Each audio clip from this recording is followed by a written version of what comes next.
नमस्कार साथियों, स्वागत है आप सभी का आपके अपने YouTube channel Shri Guru Nanak classes में। इससे पहले हमने पार्ट 1 और पार्ट 2 के अंदर प्रकाशिकी से संबंधित कुछ महत्वपूर्ण बातों के बारे में जानकारी प्राप्त करी।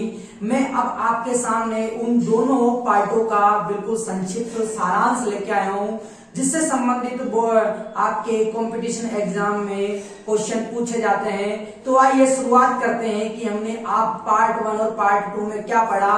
तो सबसे पहले हम बात कर लेते हैं कि मैंने आप लोगों को बताया कि जो प्रकाश होता है वो प्रकाश क्या होता है। तो आप लोगों ने जाना कि प्रकाश एक प्रकार की क्या है, ऊर्जा है। प्रकाश एक प्रकार की क्या है, ऊर्जा। प्रकाश एक प्रकार की ऊर्जा होती है। इसके अलावा आपसे पूछा जाए कि प्रकाश का मुख्य स्रोत क्या है, प्रकाश का मुख्य स्रोत क्या है, तो आपका जवाब होगा सूर्य। प्रकाश का मुख्य स्रोत क्या होता है, सूर्य। और इस सूर्य से ऐसा कौन सा भाग है जिससे हमें वस्तुएं दिखाई देती है, जिससे हमें वस्तुएं दिखाई देती है, वो सूर्य का कौन सा भाग होता है, वो होता है दृश्य प्रकाश। कौन सा, दृश्य प्रकाश होता है। इस दृश्य प्रकाश के बारे में हमने ये भी जाना कि इसमें 7 रंग होते हैं और उन 7 रंगों के समूह को अपन क्या बोलते हैं, स्पेक्ट्रम बोलते हैं। क्या बोलते हैं, स्पेक्ट्रम बोलते हैं। एग्जाम में पूछा जा सकता है कि 7 रंगों के समूह को क्या कहा जाता है, तो आपका जवाब होगा स्पेक्ट्रम। क्या होगा, स्पेक्ट्रम। इस स्पेक्ट्रम में क्या किया जाता है, रंगों को उनके तरंग दैर्ध्य के बढ़ते या घटते क्रम में लिखा जाता है।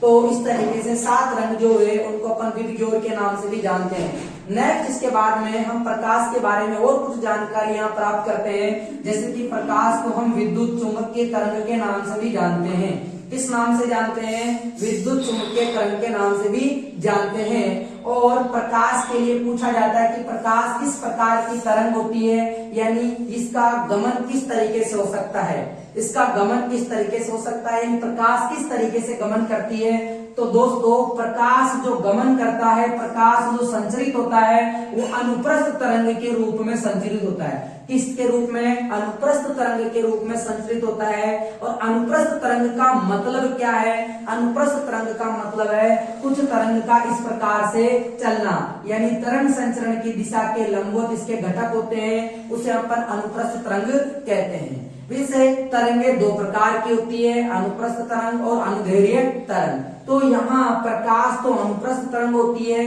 इसी के साथ में मैं आपको बता देता हूँ कि जो ध्वनि होती है, ध्वनि यानी साउंड, ध्वनि जो होती है वो अनुदैर्घ्य तरंग होती है। ध्वनि कैसी तरंग होती है, अनुदैर्घ्य तरंग होती है। बाकी जब हम तरंग पढ़ेंगे तब आपको डिटेल से बता देंगे कि तरंगे कितने प्रकार की है, किस तरीके की है। अभी आपको जानना है कि प्रकाश की प्रकृति कैसी होती है, अनुप्रस्थ होती है। कैसी होती है, अनुप्रस्थ। इसके अलावा प्रकाश के लिए कहा जाता है कि प्रकाश का जो नेचर होता है, यानी जो प्रकृति होती है, वो द्वैत प्रकृति होती है। कैसी होती है दोस्तों, द्वैत प्रकृति। यानी प्रकाश जो है वो कभी कण और कभी तरंग की तरह व्यवहार करता है, कभी कण और कभी तरंग की तरह व्यवहार करता है। इसीलिए इसका नेचर कैसा होता है, डुअल नेचर, यानी द्वैत प्रकृति का होता है। और ये बताने वाले जो वैज्ञानिक थे उसका नाम भी आप लोगों से पूछा जा सकता है, तो उसका नाम होता है डी ब्रोगली। क्या होता है दोस्तों, डी ब्रोगली। इसके अलावा नेक्स्ट क्वेश्चन जो बहुत इंपॉर्टेंट है, हर एग्जाम में पूछा गया है कि निर्वात में प्रकाश की चाल कितनी होती है।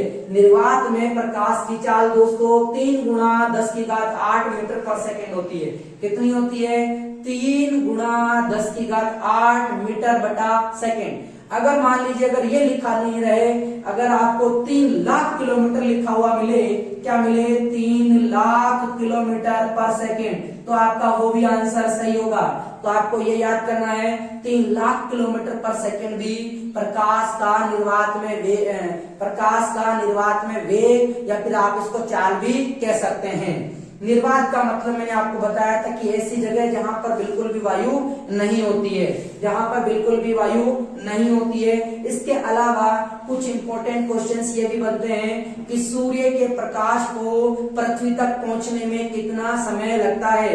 क्या आप लोगों ने मेरा वीडियो देखा तो आपको पता होगा कि सूर्य से प्रकाश को पृथ्वी तक पहुंचने में कितना समय लगता है। अगर आप सही सोच रहे होंगे तो आपका आंसर होगा 8 मिनट 19 सेकेंड।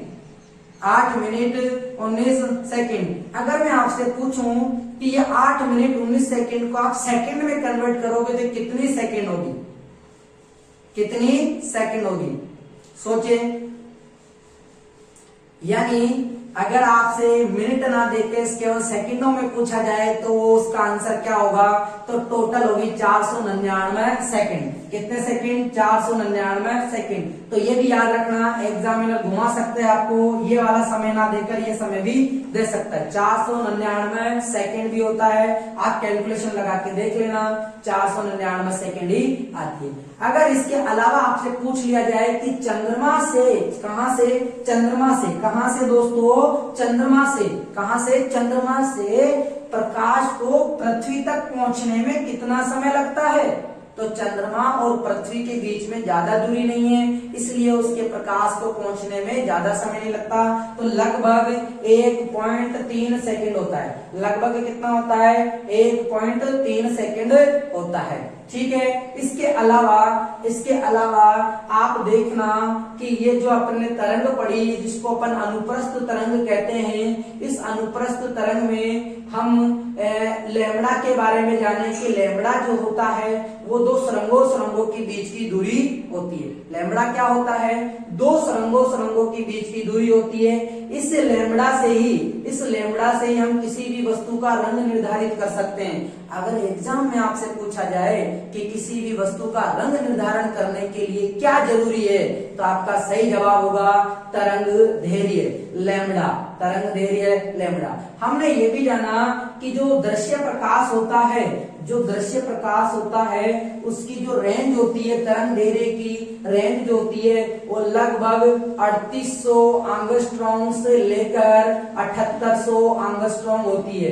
कई किताबों में 4000 एंगस्ट्रॉम से लेकर 8000 एंगस्ट्रॉम भी होता है, 8000 एंगस्ट्रॉम भी होता है। तो हमने ये भी जान लिया था कि दृश्य प्रकाश, ये बहुत इंपॉर्टेंट क्वेश्चन है कि दृश्य प्रकाश की तरंग दैर्घ्य की रेंज क्या होती है, तो उसका सही जवाब होगा 3800 एंगस्ट्रॉम से लेकर 7800 एंगस्ट्रॉम।